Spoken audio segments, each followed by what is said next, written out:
There's a new free tank up for grabs within World of Tanks console, and today we are looking at that tank that you guys will be able to get your hands on, or at least the skinned version of the tank that we're talking about, and that is the E75 TS, or otherwise known as the Roger Dodger if you managed to pick it up during that awful time on World of Tanks when they thought Hot Wheels would have been a good idea. But yeah, the Roger Dodger is essentially the exact same tank as the E75 TS, which you will be able to pick up for free, and we'll cover the actual details of the event at the end of this video. But I want to showcase the gameplay and whether the tank is even worth doing the challenge to be able to get it within World of Tanks console. So first things first, what is the tank all about? Well, it is all about kind of having the speed whilst also having the accuracy and some of the armor characteristics of a thing like the Löwe or some of the German heavy tanks that are already within World of Tanks, whilst also having the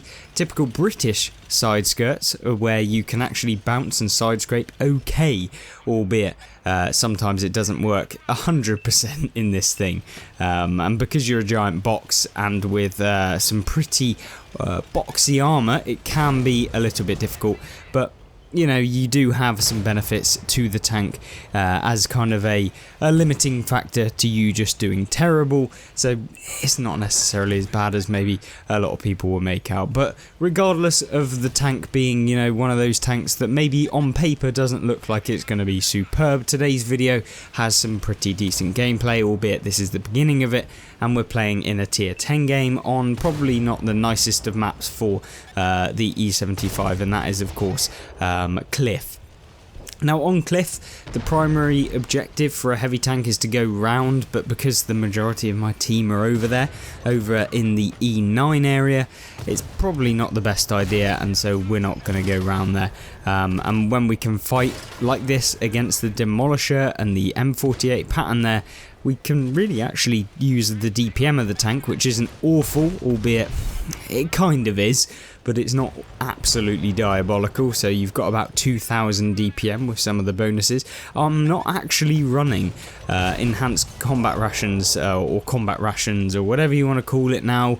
I'm not using them in this tank. I'm primarily using the fuel boost because we went for a little bit of a ramming build with this.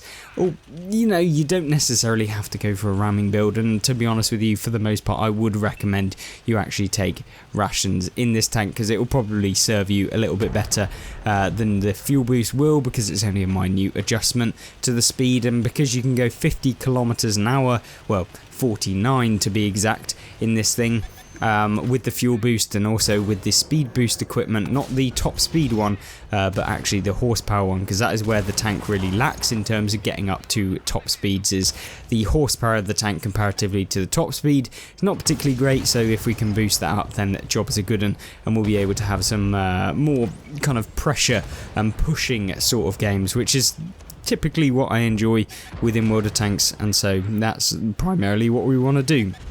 In this game, you're going to be seeing quite a few different kind of aspects of the tank, and that is that the accuracy can be really good, but it can also be pretty bad when you're on the move, and that's kind of one thing I didn't like about the tank. The dispersion is not necessarily too nice when you're turning the hull of the tank, and it really blooms out quite big, and so you also then don't have the nicest of aiming times either, which makes it even more difficult to play. Not that it's hard to play, but yeah, it can be a little bit tedious in some regard. But you can see here, when you're in this sort of scenario where you're up against like the back of tanks and where you can just go into them, you really don't need to worry too much about them. And you've seen us in this engagement, it's been a pretty easy game. We've not really had to do a whole lot, and that's because the E75 TS and the Roger Dodger are some pretty like fairly bog standard tanks. You know what you do in this sort of heavy tank, because you've got the side skirts, because you've got the accuracy, you can side scrape against a lot of the opponents that you come up against in this game, so it's not really going to be too difficult for you to have some okay games. The one thing that kind of limits it is of course the DPM of the tank, where you can't dish out the damage as much as you may want to, and so sometimes it does become a limiting factor, and where you really would have liked to do more damage, but you are limited by how much you can do. Or just under 2,000 I believe off the top of my head, using just simple maths. But we never know, it could be 2000, I'm not entirely sure, but it's not great either way, and so yeah, you can be limited in that regard. But what I do like about having the lower alpha damage, which is 360 I believe on the Roger Dodger, means that you can actually fire a lot faster than some of these heavy tanks at tier 8, like the King Tiger, not the King Tiger, but some of the higher alpha damage things like the Defender and stuff like that, which means that you can retrack them, you can keep them lit up, you can basically be a real nuisance to a lot of them.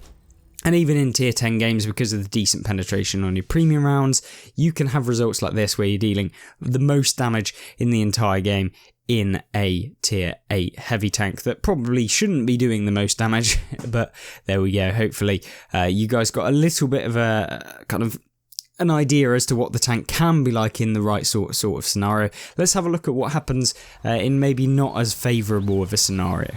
Now, I know that gameplay looked like the E75 is actually a really good tank, or at least it can be played to the highest level.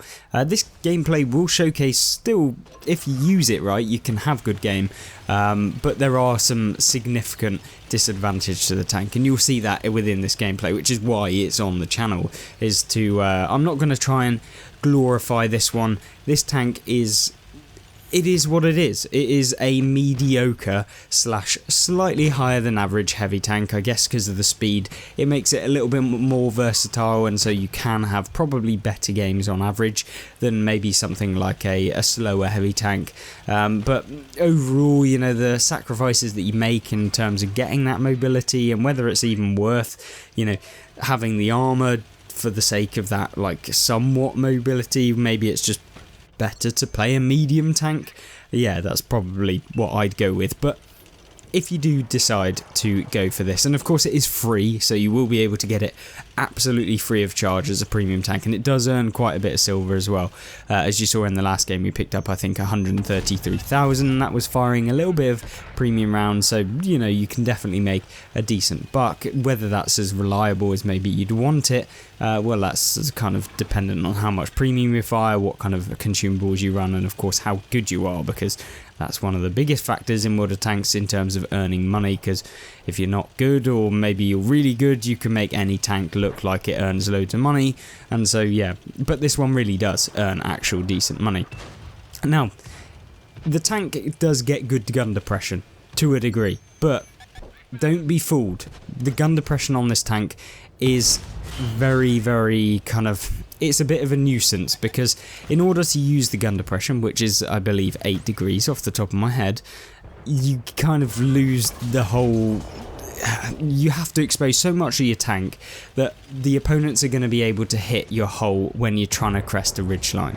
So that becomes a real problem, because there are some actual stellar weak points on the Roger Dodger, being that massive lower plate that the tank features, as well as having a boxy frontal section that is actually pretty weak as well. So it's kind of just like just a load of errors that can happen when you're trying to crest ridge lines, and you'll see that in a minute when this T-34, which granted has a lot of penetration, is able to just hit us in the lower plate. And this is an angle that I didn't think would be possible for him to be able to hit us, but you know, that's kind of where the T-34 with 8 degrees of gun depression, I believe, can kind of have far better gun depression in real and effective kind of gun depression. I always use that within World of Tanks, is like the idea of effective gun depression, the effective DPM, because one tank could have really, really amazing gun depression, but if you're like 100 meters tall, 8 degrees only gets you so far down, and so that's kind of what you have to think about with regards to gun depression, at least in this game. But you can see here, this is where just the tank really does kind of suck. It's just on these maps where there's a lot of ridge lines, maybe where there isn't a lot for movement, where you can't side scrape. That's really where the tank suffers heavily, and I mean it suffers heavily. Like, you were going to find yourself on things like Prokhorovka really, really struggling to be able to get out a lot of shots and damage within the game. So don't go thinking that this is going to be one of those that you can just YOLO in and you'll be doing fine. Something like a Defender can, or an Hydra, or any of the Russian heavy tanks, because you know how it is with the bias in the game. But yeah, this one, it's not going to happen. You can't do it, so don't go trying it.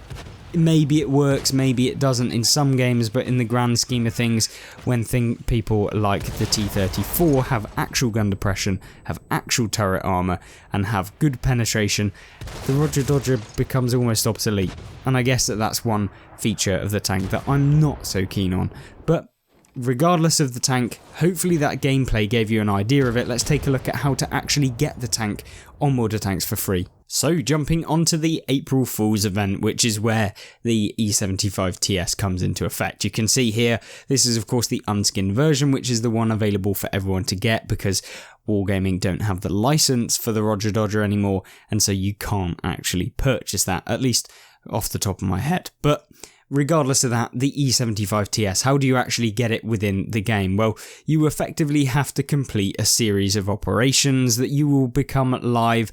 As of the recording of this video on Tuesday, you'll be able to actually get this. And how do you do it? Well, you have to complete the I'm No Fool challenges, and there are 5 of them, and at the end of it you'll be able to get the E75TS. But the first one will require you to block 15,000 or more damage, and you'll get a set of Commander XP bonuses, which are nice for kind of boosting up those crews. And then when you complete that, you'll be able to complete the second one, which is deal and assist at least 25,000 or more damage in any number of battles, which is really, really easy. You know, just play tier 10 or play Cold War because it's available for both, so you'll be able to play both. And therefore, you know, you can maximize the amount of damage or assistance that you can do in the game, and that therefore, you know, you may only have to play like 4 games if you're really, really good at the game, or alternatively, you know, you could play 10 games. It depends on what tier you're playing, depends on how good you are, and so yeah, it really depends on all of those kind of factors. So yeah, don't rush towards it. You know, you don't have to really super grind it out because the operations themselves aren't too bad. But the I'm No Fool 3 then has destroy 2 or more tracks in 3 battles. So you effectively just have to track 2 tanks in 3 battles, and then you'll get some XP boosters, which are really nice. And then moving on to the I'm No Fool 4, which is the penultimate one, you have to win 5 battles. Really easy, really simple, straightforward, you're going to be able to get this tank super easy. And then the I'm No Fool 5, which is penetrate 30 or more shots in any number of battles, and it is available from tiers 3 to 10, so if you really wanted to get this super quick, you could effectively play a tier 3 autoloader, and there's plenty of them in the game, and pen 30 shots in one singular game because it's definitely able to do that.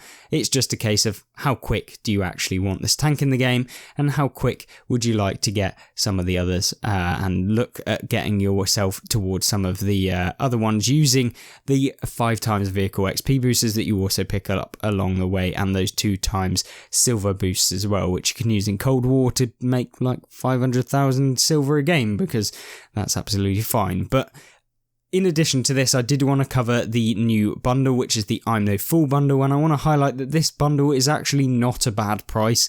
I know that there's a lot of dodgy wargaming bundles that are out there where you just get a ton of crap tanks and one good one, but this one actually is not bad. The Bogatyr KV-222 is actually an interesting one.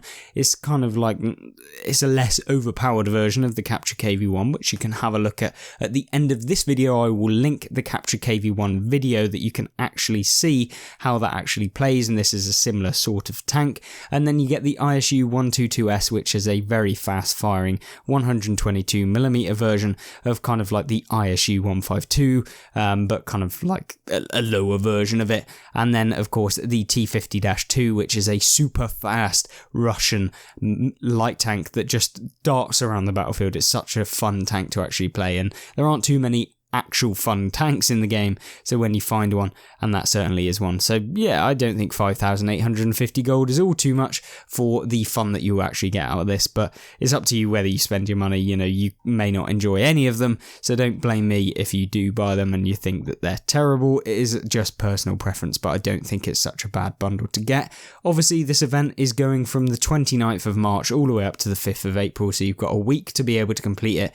It's going to be easy. The majority of you who play this game, even just very casually, will be able to complete it over the course of a weekend, which I would recommend. Don't go grinding out a game which you're not enjoying, just take it easy and you'll probably get it very quickly. If you did enjoy this video, make sure to hit the like button and of course leave your thoughts on the E75 TS or the Roger Dodger in the comment section down below. Other than that, I hope you have a fantastic rest of your day and check out this Captured KV1 gameplay on screen right now. Goodbye.